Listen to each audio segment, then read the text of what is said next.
1942, Papua New Guinea. The swamp ghost takes flight. For decades, villagers avoided the marsh. They swore men's voices still echoed from inside the wreck. The B-17E Flying Fortress, known as 41-2446, never made it home.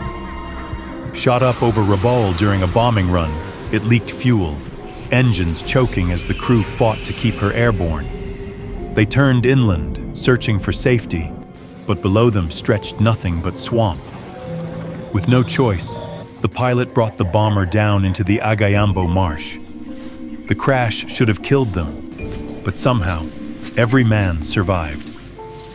The crew stumbled out, weak and feverish, and vanished into the reeds. They left their plane behind, but the swamp did not forget it. For 3 decades, the bomber sat in silence, slowly sinking into the mud. Locals called it cursed. Hunters and fishermen avoided the reeds where it lay, claiming strange sounds drifted from the wreck at night. Some swore they saw lantern-like glows flickering in its shattered windows, or heard coughing and shouting in the dark, like men still trapped inside, reliving their final mission. In 1972, Australian soldiers flying overhead spotted it by chance. When they hacked their way to it, what they found was chilling. The bomber stood almost perfectly preserved, guns still mounted, radios still inside, thermoses still sitting where the crew left them.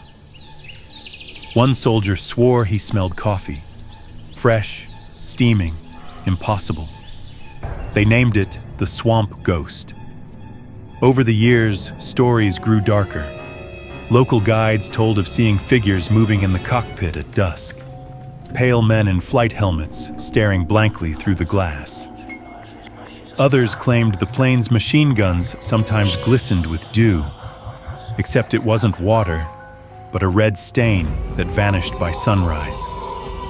When salvage crews finally lifted the bomber in the 2000s, the legends followed. Workers in Papua New Guinea reported hearing metallic clanging from inside when no one was there. One man quit after he saw a figure in the waist gunner's window, only for it to dissolve when he shouted. Another swore that every time they tried to tow it, the chains snapped as if something resisted. Even in Hawaii, where the bomber rests today, guards whisper of strange activity. At night, the hangar goes cold. Motion sensors trigger with no one inside. Some have reported seeing crewmen pacing the fuselage as though still preparing for takeoff. And then, there's the smell. Visitors describe it at random. A sudden bitter aroma of burned coffee drifting from the sealed plane. The swamp ghost is more than a relic. It is a time capsule of fear, of death narrowly escaped, of souls caught between worlds. Its crew survived the swamp, but perhaps part of them never left. Because in the silence of the hangar, beneath the humming lights, the swamp ghost still waits. Engines coughing, voices rising, a mission that never ended.